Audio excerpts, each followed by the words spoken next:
What is up, everybody? Welcome back to the Devy YouTube channel. We're back on a Monday. That means we're going over risers and fallers of the college football season. We're going to be looking at it from a college football perspective, but also from a draft perspective and a Devy value perspective. So we're going to go over 3 risers, all wide receivers today. We're going wide receivers on that side. And we're going to talk about fallers, but I'm going to do a general fallers. We're going to be talking about a little Devy draft strategy, what we're seeing right now in the Devy market and the Devy value market in college football, and who is declining right now based on that market. So you know the deal. Hit the like and subscribe button while the intro is going, and I'll catch you guys on the other side.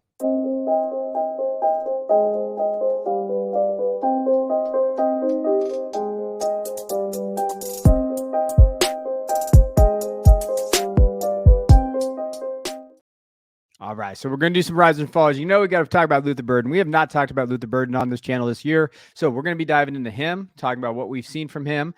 So let's get into the risers. Let's go. Let's talk about kind of who our favorite picks are, and we're going to start with Luther. You know, when we talk about these guys, we're going to go over their season stats. So what you see on the screen right there, those are their PFF numbers from their grade, and it's not every premium PFF kind of area. And I do know PFF has its limitations, but it kind of gives you a framework of what we're seeing, right?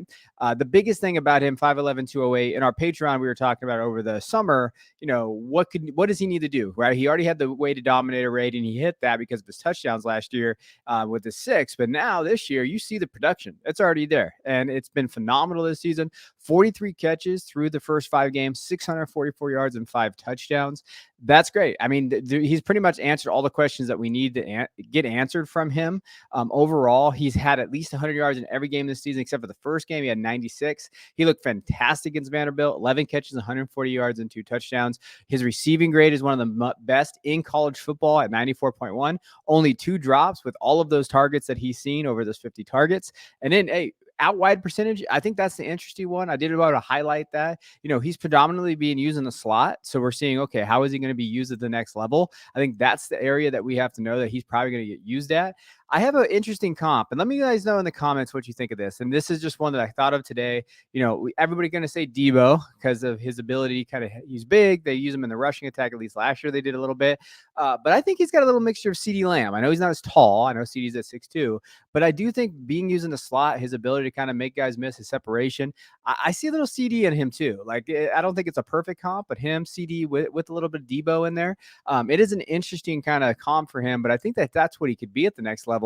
His ADOT is not as big as you would expect, you know, predominantly because the way they use him and his ability in a slot, catch it quick, go. His slot percentage, I think, is at 76% right now, so they're going to be using him a little bit more there. But his ADOT's there. But you have to give Luther Burden a shout out here.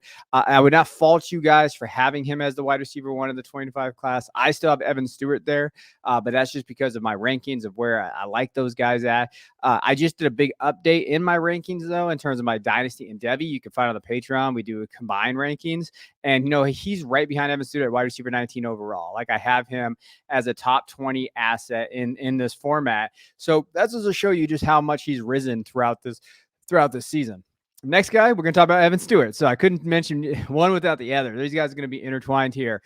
6 foot, 175. Obviously, the size is going to be the concern overall, but I don't think so. Not with his ability to kind of separate the things that he does really well. His receiving grade is not amazing compared to Luther. Luther's just having a phenomenal year, and that's just kind of what you're going to look at there. He's played 4 games this year. He had 24 catches, 357 yards, and 4 touchdowns. He loses. So the thing about it, he lost Connor Weigman for the year. He's going to have Max Johnson back there. I do think that's going to take him a little bit of a hit back there because you had a heck of a good first 2 games.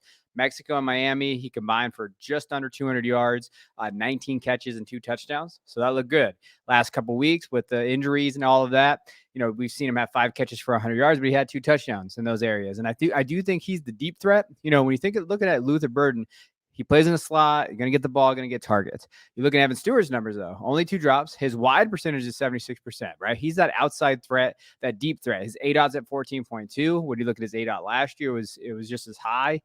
So what we're going to be seeing here is Evan Stewart's that outside guy, right? We're thinking of, hey, can he kind of be that threat, you know, take top off the defense's big play guy? Luther Burden can be kind of both. So it's interesting to see how this class is shaking out and how different the top 3 guys are. We're going to talk about the third guy here in a second. and just how different they are, how their profiles. So this is where we get in discussion. We talk about it on the Dynasty show that we do for football guys.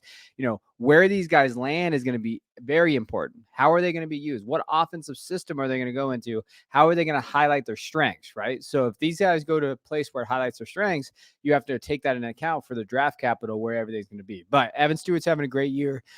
In my opinion, he's put himself right there with Luther Burden. They're fighting for that wide receiver 1 spot. I think from the production standpoint, we need to see a little bit more from Evan Stewart. And if he doesn't have that big production, if he doesn't get over those 1,000 yards with what Luther Burden's doing, I would understand people having Luther Burden already at wide receiver 1 or going to be there, right?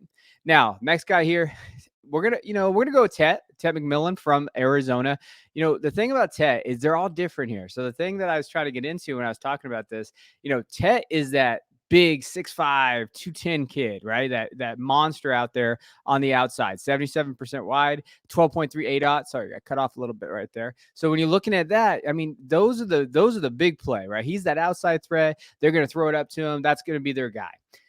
Whereas Evan is more of that smaller receiver, still an outside guy, but maybe he's a little quicker, maybe able to kind of get in and out, have that more lateral agility when he catches the ball. And Debo's a completely different wide receiver. So all three of these guys, who I think are pretty much locked in right now in the 25 class as the top 3 wide receivers. I guess Barry and Brown will be in there, some of these other guys.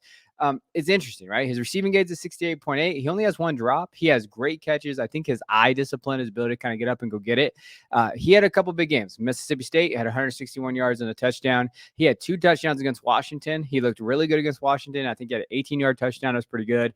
6 catches, 45 yards. So when we're thinking of Tet, his ability to go and make plays, though, is I think what sets him apart in this class. And the interesting thing is like, how's the NFL going to view this kid? 6'5", 210 is, we're kind of going away from that, right? We're going to that, the Debo type role with like Luther, the small receiver that creates separation, Zay Flowers, maybe Evan Stewart, some of these other guys.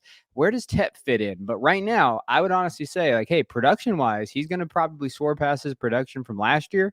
I know he's on pace right now to get just over 850 yards. But if he can get to that 1,000-yard mark for Arizona, when you're thinking about what their offense looks like and what they're probably going to have to do in the second half of the season, you could be looking at having that production and having a lot of fun with that. So those 3 guys are rising for me. McMillan, Evan Stewart, and when you look at Luther Burden. We are doing a mock draft right now on Devy. And I'm going to tell you right now, Evan Stewart and Luther Burden, they should be first to second round picks. And you're thinking of Evan Stewart, he's going to drop probably in the first round. Luther Burden should probably be right there. And Tet's getting up there, right? Tet's value is still, looking third round-ish compared to last year. So these guys have seen increased value there. Now, let's talk about my faller. So we're going to get into kind of what we're seeing from the faller perspective. And what I mean by this is this. So Devy running backs. I've been looking at it, and I tweeted out, if you don't follow me, you can see my @. I tweeted out this, and Ray GQ, who I have a lot of respect for, he kind of said, yeah, I don't either. I basically tweeted out, I feel uncomfortable with a lot of the Devy running backs that are out there. I don't really have one running back right now where I'm like, I know what their draft capital is going to be. I know that's where I'm at. I'm comfortable with that, right? There's no Bijan Robinson. There's no Jahmyr Gibbs with that pass catching ability. And I think that the Devy running backs as a whole have taken a value shift. Like we've seen just, hey, these guys are not getting drafted, right? And in terms of Devy drafts, they're not basically giving back their value where you drafted them at.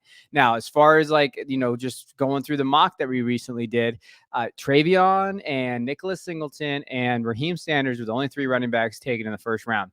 And I would argue that maybe Raheem Sanders probably shouldn't have been taken, right? I know he's been banged up, but he didn't look good.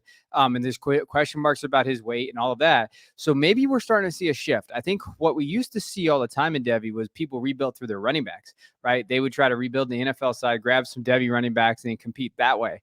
I think what we're seeing in Dynasty, where the running backs are going away, that value is going away, we're starting to see that in Devy now as well. So that's just something to know, right? We're through almost 4 rounds of this mock, which will be on this channel as soon as it is done. And Quinshon Judkins has not been drafted. Will Shipley has not been drafted. Donovan Edwards has not been drafted. So when we're thinking of guys that were drafted in that first, second, third round, we're seeing a huge value shift on them, right? And I think, we were talking about it on the live show. It might be the move where you draft these freshman running backs. Like Cedric Baxter is still getting second round draft capital in these mocks.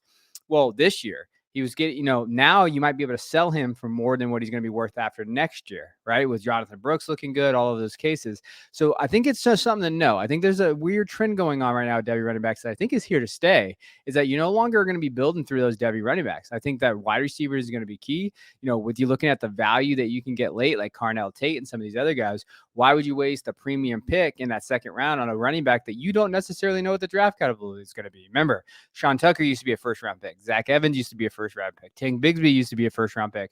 Thinking of all these running backs that kind of have fallen off the wayside, Chuba Hubbard, right, going a little bit back there. Like, these are guys that fell off, and you aren't going to recoup that value from them. But the wide receivers tend to hold their value. Some of these quarterbacks tend to hold their value. Even tight ends tend to hold their value a little bit more. So maybe we should start shifting our thinking about how we draft running backs and what that looks like.